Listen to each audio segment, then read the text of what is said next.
Hey, welcome to On the Clock, a collaboration between the Back of the Podcast and the Draft Fellows. I'm Andrew Mertig. That's Kyle Fellows. Together, we are the Draft Fellows, and leading up to the draft, we'll be doing a series that covers picks 1 through 32, each team's biggest needs and who they should be considering at that pick.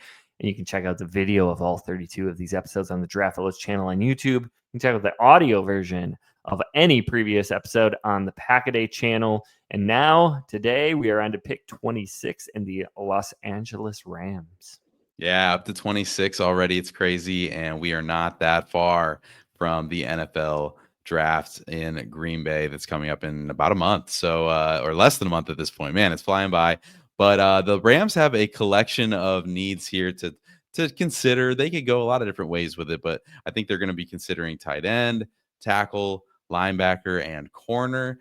And the Rams created a need kind of at wide receiver by announcing that they plan to trade Cooper Kupp, but then they solved that need by upgrading to Devontae Adams. So they don't necessarily need a wide receiver, but they could do something still at pass catcher. They could go tight end, and there are a couple of intriguing options that could be available to them even in the first round. They could also go offensive tackle. Rob Havenstein turns 33 during the season and will be playing on the last year of his deal, so they might be in a market for a right tackle. Linebacker is a huge need for the Rams. Christian Roseboom played 1,000 snaps for the Rams in 2024, and he is a Panther now. So that is a big replacement for them, just as from a snaps standpoint. And then Nate Landman and Omar Spates are the guys left, and they aren't exactly household names. So adding linebackers is a pretty paramount need for the Rams. And the cornerback room needs some work as well. Ahkello Witherspoon, Darius Williams, and Kobe Durant were all okay last year. And I think you probably could bank on them, any of them, to be your cornerback 2. Maybe you feel a little bit better about them being your cornerback 3. You wouldn't be upset about that, but they need some top end talent in there to come in and provide them with maybe like that cornerback 1 type of talent on this roster. So lots of different ways they could go on offense and defense. Yeah, and if you take a look at who could be available at pick 26 that would meet those needs, you talk about the tight ends. Maybe Tyler Warren from Penn State does slide this far. Colson Loveland from Michigan is a possibility. At offensive tackle, Josh Simmons from Ohio State, maybe Josh Connerly Jr. from Oregon, Arante Ursary from Minnesota, who's a really athletic upside kind of tackle. At linebacker, Jihad Campbell from Alabama, I would expect to be gone by this point, but you never know. Carson Schlesinger from UCLA could be another option at off-ball linebacker. And then at cornerback, a lot of players available in this year's class. Maxwell Harrison from Kentucky, Azare Thomas from Florida State, Ole Miss's Trey Amos, Jahdae Barron from Texas. I think you could go in a lot of different directions. So who are some players that you think would be really good fits for this super young Rams team?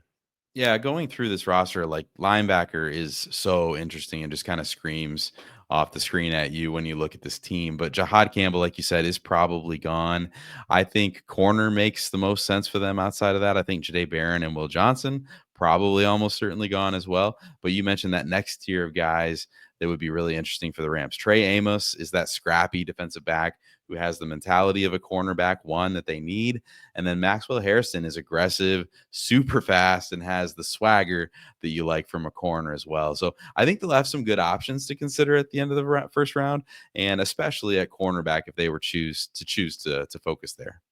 Yeah, you mentioned linebacker, and to me, Carson Schlesinger is such a great fit behind this young defensive line.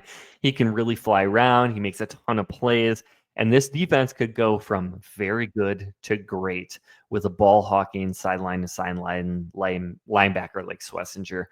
And I also think, I know I mentioned him already, Arante Ursary is a phenomenal athlete and could be the future at offensive tackle for this explosive offense. I think somebody like that doesn't seem like a first round pick right now based on, mock drafts that you're seeing, information that's being floated around.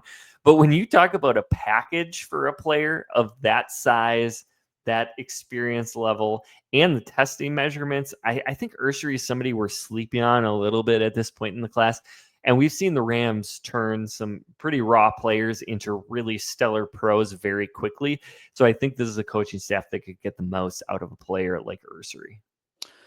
I was checking with my producer, but I was trying to find the information to validate because Ursary is a player that I think I saw has 10, 30 visits scheduled prior to the draft. And like that's just a player that a lot of teams are doing their homework on. That's going to be interesting. Like, because he could go, late first, he could be a second round pick. Like, where does he go? But it seems like there's a lot of intrigue around that name. But I like Swessinger a lot as well. This is a team that like maybe Swessinger's kind of that bubble player where we're talking like maybe a second round value, but like he's a good player. And maybe at the end of the first, I think the dynamics here for the Rams are so interesting because this is a team that's recommitted to Matthew Stafford for the foreseeable future, like the short term here, right? They want to win now.